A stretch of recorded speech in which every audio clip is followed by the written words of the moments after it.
Medical information on this site is provided as an information resource only and is not to be used or relied on for any diagnostic or treatment purposes.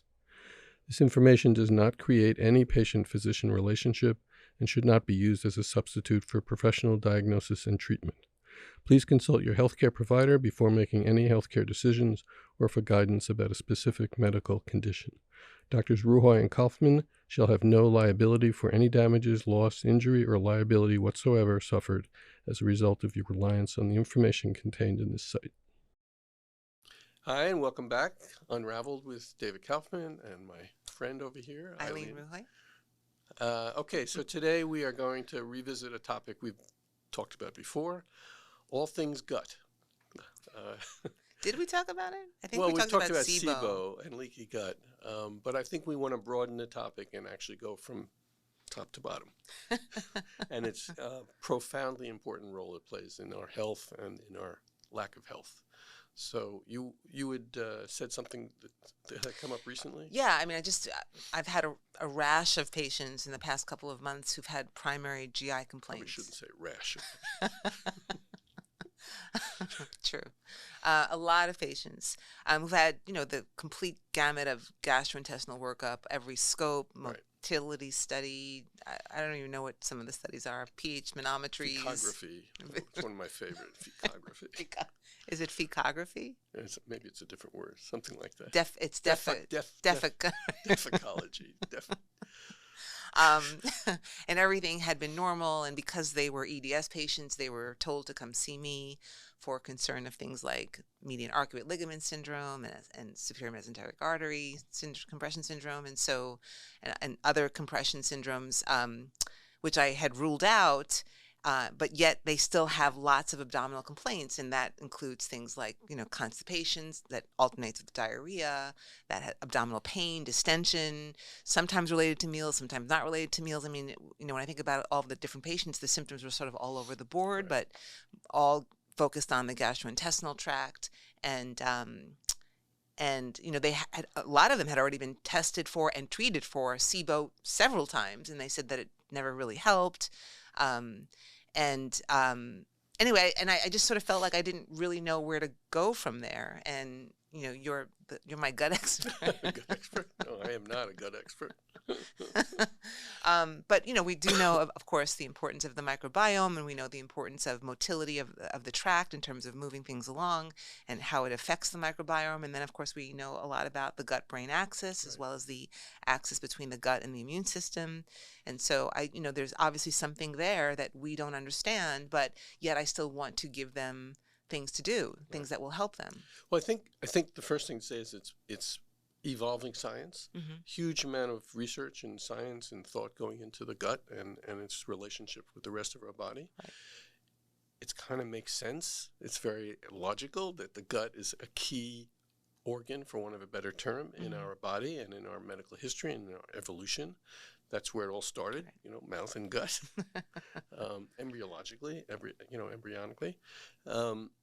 And yeah, I agree. We see patients over and over and over who have GI disorder, GI complaints, etc.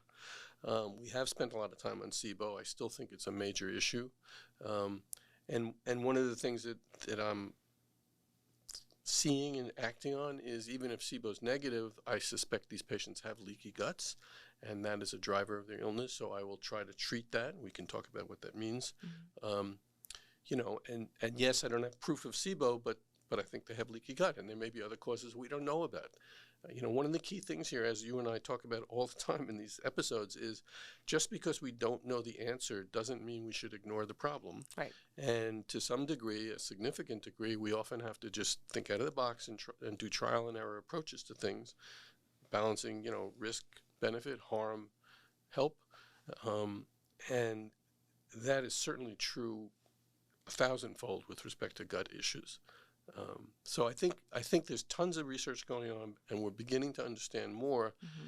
But again, as we often say, we can't wait for that research to have a randomized placebo-controlled trial to say, yes, you should give them drug X. Right. We can't wait that long. Right, and I definitely have them do the typical drugs for sure, over the counter, some prescription. I do a lot of Interrogam, which I'm a huge fan of. I really like Interrogam. It's an immunoglobulin that reduces inflammation of the gut lining. If a patient has a lot of mast cell activity, a lot of allergies, a lot of food intolerances, I find it to be remarkably helpful. Its primary indication is diarrhea, but most of these patients, it's very expensive, and so I always say to patients, let's not do it for long periods of time, but at least for 1 to 3 months is what I say. Right. And if a patient really can't afford it, I ask them to just do 1 month, because it can make a difference in a month. So there are less expensive versions of that. Right. So the SBI Protect, I think, is one. SBI Protect and IG Spore from IG Spore, and then there's like GlutaShield. GlutaShield. Yeah. So all those seem to be very helpful. I like the Interrogam just because it seems to be a little bit more potent. Oh, it is. But it is more expensive, I agree. But it does seem to help, and at least it reduces the inflammation of the gut. And then there is some improvement of symptoms, but it's not getting at the core root. And so eventually it seems to come back. And one of the interesting things that I've actually have done with patients recently is that with the EDS component, I think about, there's a diagnosis called redundant colon, which is just too much colon.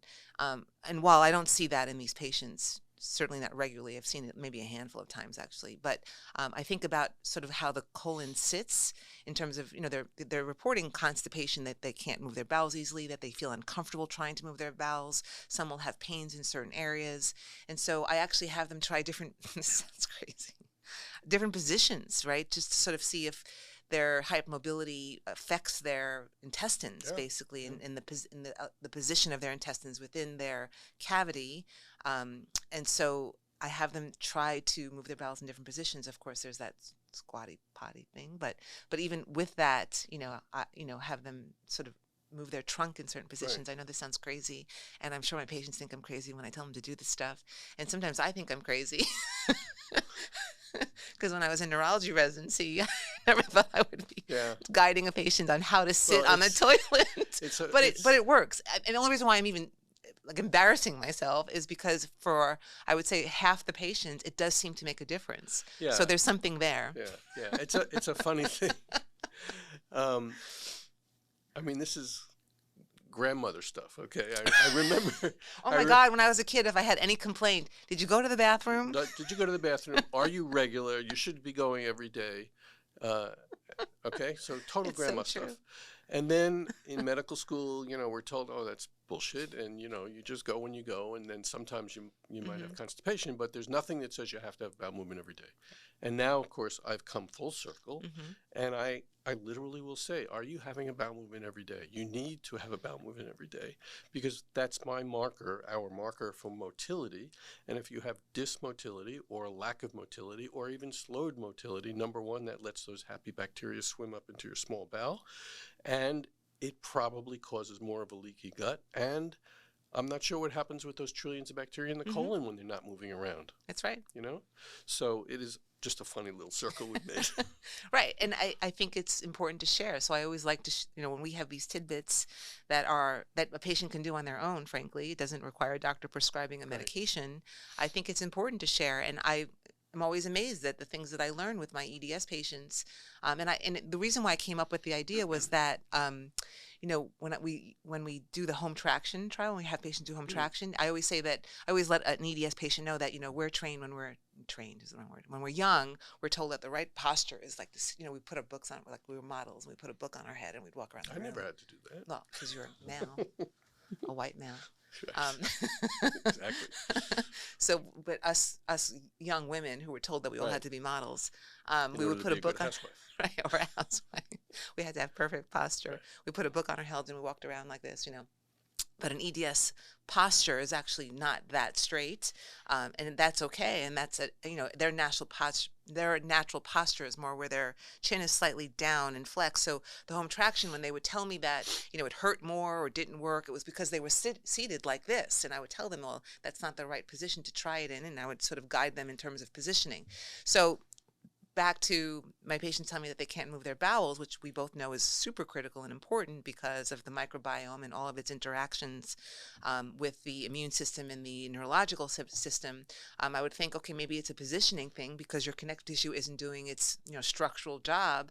And so I would sort of give them some guidance in terms of different positions. And, it was a lot of trial and error, to be honest with you. It wasn't like I had this like, oh, it definitely has to be in this position, Right. So there's a lot of trial and error, and it worked actually for a lot of patients. It really made a difference. And then I started thinking about this idea that I always say that where our organs sit, specifically our visceral organs, are genetically predetermined. And when you have connective tissue compromise of any sorts, it doesn't hold it in place of where it's supposed to be, and so therefore the cellular signaling, so the signals get lost. And so I think about motility and all of the signaling that takes place to try to move, like have peristalsis and move things along. And so maybe things just aren't in the right position for all of that to be perfect. And so, putting the connections, right? Putting all these pieces together of things that you and I both know and we've talked about and we've read about and we've seen in our patients and we've treated, you start applying it to symptoms that since the beginning of time people have been complaining about. Flatulence, or constipation, right? And then I even think about all these neurodegenerative disorders that all these patients have a long history of constipation. And then I wonder, okay, well, how much was this playing a role in all of this? Isn't that an early sign like of Parkinson's? Yeah, absolutely. I mean, 80-something% of Parkinson's patients have had a history of chronic constipation. And just to, when you talked about the anchoring of the viscera, okay, it's not just the signaling, it's also the perfusion. Right, so exactly. We may not be able to document that on imaging all the time because you're looking at everything is moving around. So, in the space of an hour, everything's moving, and maybe there's 17 minutes off and on scattered in that hour where the perfusion is impaired because of the position of the viscera with respect to the person's posture, and that's going to cause trouble. That is a great point. No, that was really an important thing that you just said. No, it really is, because it is true. Where it sits can impair blood flow and blood perfusion, and any kind of hypoxic condition to any level of the gut can impair movement within the gut lumen. So I think that's another real important point that we need to think about for these patients with connective tissue involvement. Right, and I mean, again, this is an obvious point, but the reason the GI tract, the gut, is so important for all of us, whether we have ME/CFS, long COVID, and whatever, or healthy, is it's the source of all our nutrition and nutrients and digestion. 70% of our immune function resides in the gut. The gut is where bugs are first seen in many, many cases, and we've therefore evolved this unbelievably elegant, exquisite immune system to sort out good guy, bad guy, be tolerant, be intolerant. And that's another cause for autoimmune disease, is the leaky gut and a distortion of this immunology. So it is phenomenally important and needs to be seen or respected for that importance and seen in the context of the whole person and these other problems we see. Right. And I think that if other doctors don't recognize that, then what they'll do is they'll just diagnose irritable bowel syndrome. Right. And, what does that even mean? Right. Your bowel is irritable? Yeah. It gets angry? It gets angry because it can't. It means I don't know what's wrong with you. You can go home. You have IBS. That's what it means. Right. And so with chronic dysmotility, mostly slow motility, so there's constipation, though, it can alternate with fast movement, and so therefore diarrhea or at least loose stools, or both together in the same person, absolutely. Then you have alterations of the microbiome, and then you're more at risk of things like SIBO and leaky gut. And so those are more common diagnoses. So I think it's important maybe just to sort of review what the treatment for SIBO is, David. Sure. I mean, it's not a simple answer, and it's somewhat controversial. Oh, is it controversial? Well, I think different doctors have different treatments. That's what I mean. Okay. So, as I've said in other times, there's three issues. Okay, one is getting rid of the bacteria that are residing in the small intestine inappropriately. Two is preventing recurrence. That's a huge challenge for all of the reasons we just said. If a person has poor motility, you can keep giving them Xifaxan, but the bacteria are going to still come up there. Right. All right. And then the third is healing the leaky gut. So relatively easy to kill the bugs in general. Okay. And the drug of choice, although not FDA indication, so it never gets covered, is rifaximin or Xifaxan. There is debate on how to address the methane-producing archaea, which are different from bacteria, different life form. Used to be we were told give Flagyl or neomycin along with the rifaximin. I did not find that effective, nor do many people. Plus, I see lots of side effects with neomycin. And then Pimentel at Cedars discovered that the cell wall in these archaea is a dense cholesterol wall, and that lovastatin, one of the statins like Lipitor, actually can disrupt it. So that's what I use. We don't know how long to treat. We don't know what dose. So I just arbitrarily decided something based on stuff I read. And then one needs to account for biofilm. Biofilm is the sort of hiding places that bacteria create and other organisms to hide from our immune system. And they didn't evolve with antibiotics, but now hide from the antibiotics. So something to disrupt that. So there are supplements, products we use, which are enzymes which help disrupt the biofilm. That's true, by the way, in all infections, not just GI infection. And then the sort of cocktail of stuff for leaky gut and prevention of recurrence. So I actually use the immunoglobulin to try to help get rid of the organisms and prevent recurrence. Motility agents to help promote motility to prevent recurrence, and then a bunch of nutrient supplements that have mucosal fuel for the mucosa so they can heal. Is it the right set? I'm not sure. It's changed probably a dozen times over 10 years. Do you find that you have to treat again, like do the same protocol There's a certain over and over percentage, again? significant percentage of recurrence. And do you make any dietary changes during treatment? Can they need to do a FODMAP diet, for example, or a low histamine diet? I'll probably get in trouble for my answer. Oh, not by me. So there's a million diets online if you key in SIBO diet. I basically keep it simple: low carb, low sugar, low processed food. FODMAP diet to me is a way to avoid treating SIBO, because what it's doing is reducing foods that might make you symptomatic from your SIBO. Well, that's not very helpful. I'd rather get rid of the SIBO, and anyone who's tried to stay on that diet will tell you it's not much fun. It's not easy. Right. So I don't put a lot of faith in the diet, but that's why I'll get in trouble. I think it's hard for patients to stick to a particular diet, especially if they're just not feeling well overall. I guess what I'm really saying is I don't happen to believe, and I'm not aware of any evidence that the epidemic of SIBO, small intestinal bacterial overgrowth, the epidemic of that is caused by diet. I don't think that's correct. Right. I think it can be symptomatically aggravated by your diet once it's established, but it is not the reason people have SIBO. And I've always been confused. So SIBO, the symptoms of SIBO are just pain and distension and flatulence, and is it lower abdomen? Is it upper abdomen? Is it after a meal? Is it any time? Yes. Okay.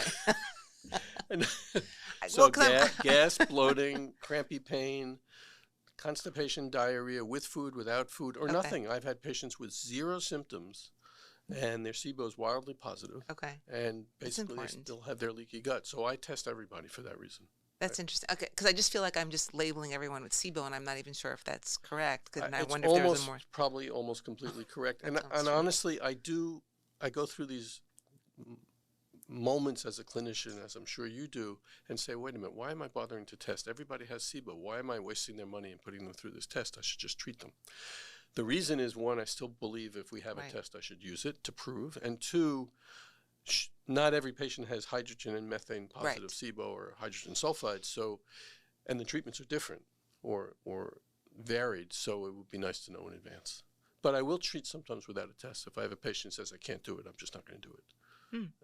It's just such a frequent finding in our patient population. And it's because of the motility issue. I think so, yeah. And so that's why I think addressing the reasons for the dysmotility resulting in the dysbiosis is so important.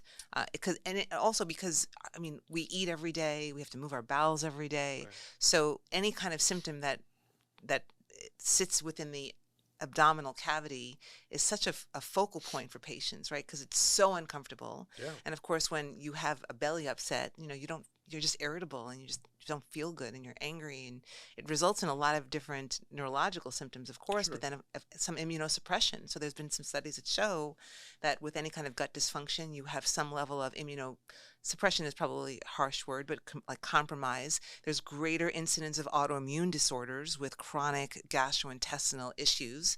And so the fact that these patients have completely normal gastrointestinal workups, and then don't have any of the common compression syndromes that we see in EDS patients, there is something underlying it. Yes, now motility, as we know, is an autonomic function, right? So the small fibers control motility of the GI tract. So it's certainly a part of the dysautonomia that we see with the EDS patients, with the chronic illness patients, with the complex patient. So there can be an element of the dysautonomia, Yeah. but that's harder to fix, right? So are you going to say something? Oh, no. Okay. I'm always going to say something. Yes, I was going to say something. So I'm not sure if this statement is defensible, but I think another aspect of motility that needs to be considered is that we have it for a reason. As you know or may know, I'm sort of an evolution nut. I think it's powerful to look at our health through the telescope of evolution, because that's what evolution is. Absolutely. Okay? So why did we evolve having motility? What's the point? Why do we need motility? So one reason, obviously, is to move food from your mouth to your rectum and get the nutrients out of it. But I wonder, and I just literally thought of this as you were talking, if it is actually a protective mechanism to reduce the incidence of systemic infection from ingesting food, which is always non-sterile. I mean, keep in mind, we all get nuts about washing your hands and everything else. Everything we eat is contaminated with bacteria. Every single thing. Okay? And we evolved a gut for that reason, to protect us. Right. And what happens with many infections, classic ones being things like HIV and COVID, is they disrupt the gut, injure the immune system, and then there's a process called translocation where the gut bacteria and or virus literally leave the gut and go into the blood, so-called leaky gut, but the fancy name is translocation. And I wonder if motility as a protective evolved defense against that is part of the reason when it's impaired in our patients that they also have all these infections. This is just, I just That thought, is literally fascinating. just thought Well, of this. So. it's fascinating because, of course, most people don't, I mean, obviously everyone would understand this, but most people don't, completely sort of are faced with the fact that our gut is exposed to the environment, right? Mouth to anus, it's open to the environment. And by the way, the highest incidence or density of mast cells for that reason. Right, exactly, right? It's a protective barrier Right. because it is exposed to our environment. And so that is so interesting, and that is probably why motility exists, because anything that sort of enters in either through our mouth or through our anus, then it sort of moves back out. Right. I mean, again, I don't have the proof for this, but it's more Proof is in the pudding. thinking. It's kind of a get it in and get it out fast. Right. Well, because the longer stuff sits there, that's the exactly, more likely it might cause a problem. And also that's grandma what I stuff, meant by the way. Right. That's the pudding. When there's dysmotility, Right. patients are sicker. Right. Because Exactly. things aren't moving along. Right. And that's incredibly important. So what are your tricks of the trade for motility?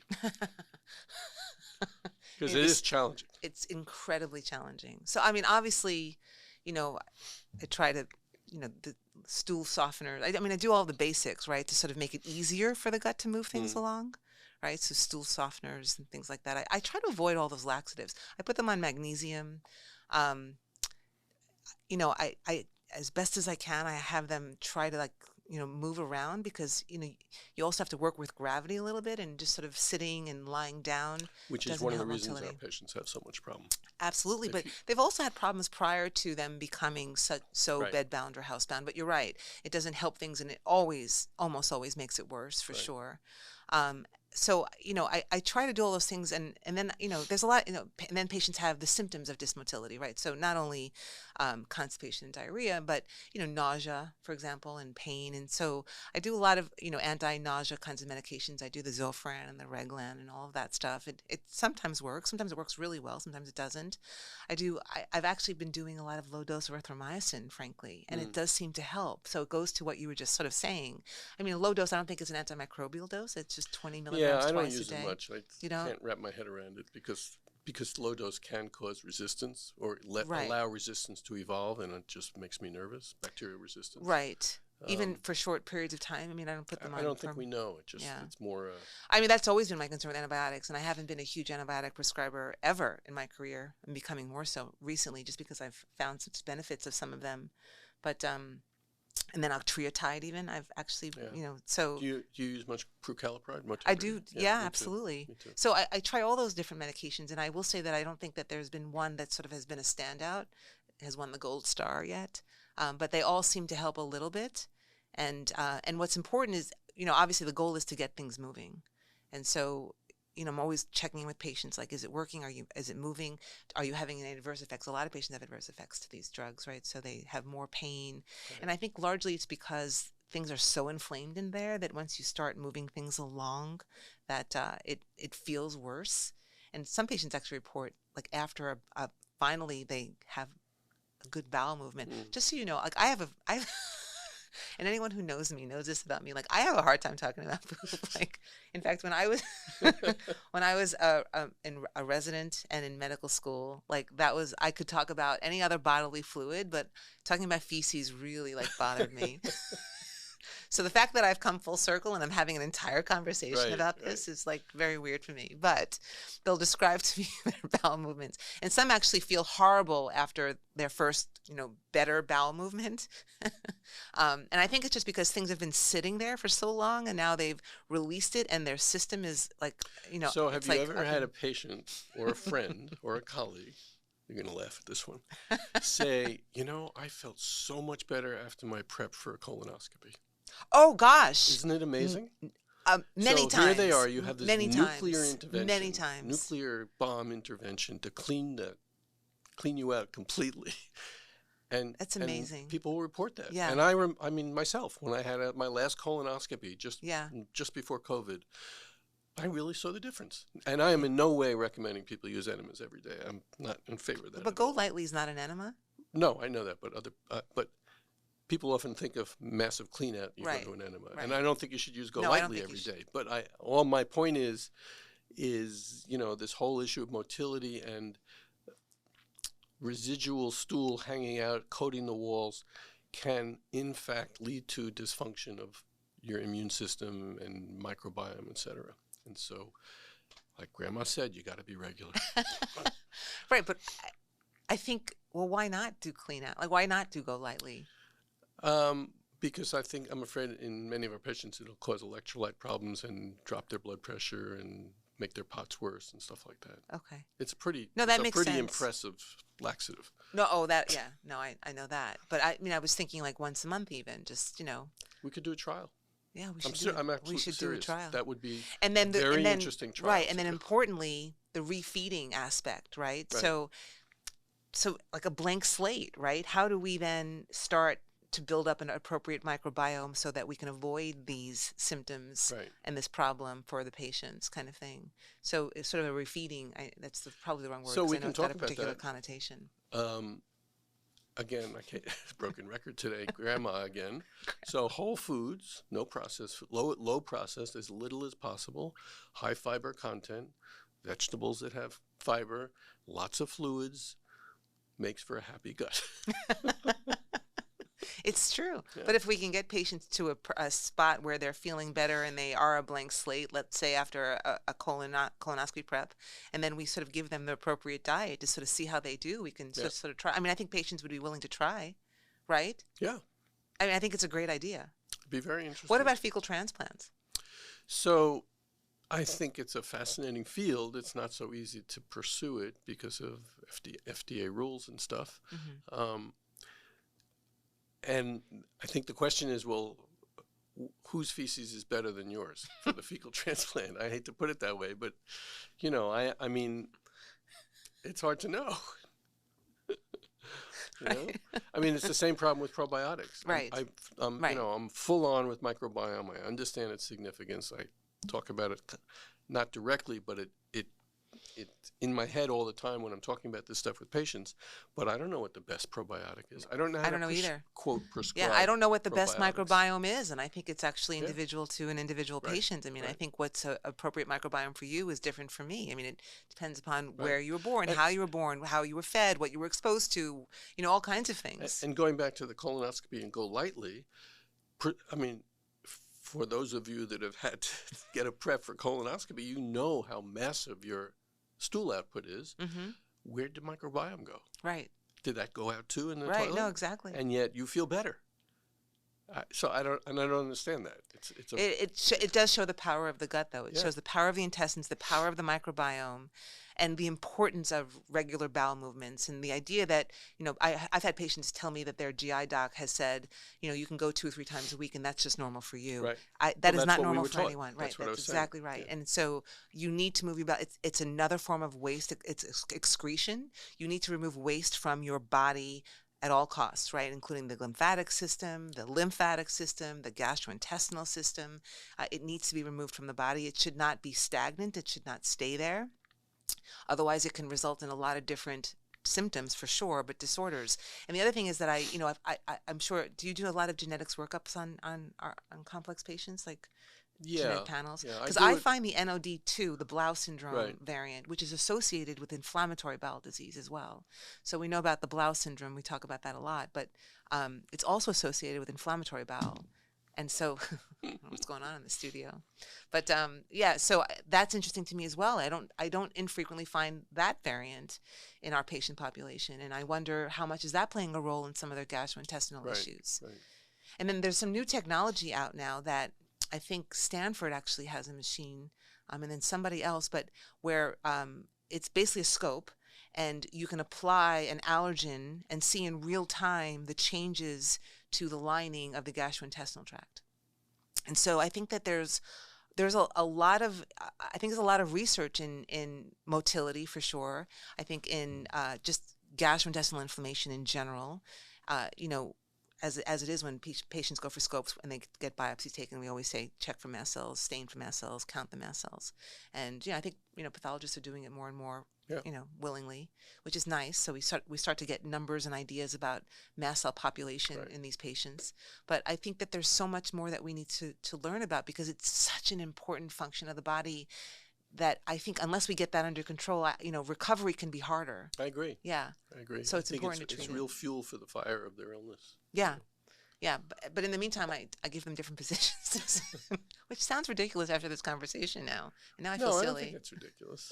I mean, I try to, like you, stay away from many of the over-the-counter laxatives. I find magnesium oxide very, very helpful for patients. Yeah, so do And I. It's so That's the one I easy like. and so cheap, and it works. It does work. And that combined with dietary issues, and then if I need to use drugs, I often will try to get Motegrity first, but it's very expensive, so the Yeah, it is patients buy from expensive. Canada. Right. But it can be very, very helpful. Yeah, I like A Motegrity a low lot when dose patients can can be do very, it. very helpful. Yeah, I really do. I very rarely recommend an enema. I think that it's important to sort of allow, it's a unidirectional system, and I like to at least respect that, because I don't want to alter the physiology any more than it's already been altered. Completely agree. Yeah. Totally So I agree. don't recommend the what is it called? Not only the enema, but the the colonics. Colonics, I don't recommend those. And Oh, I think they're potentially dangerous. Yeah, so do think I. It's not a good idea at all. so patients will say that they feel better after them, which I have no doubt, for the same reason they feel better after Right. a scope prep.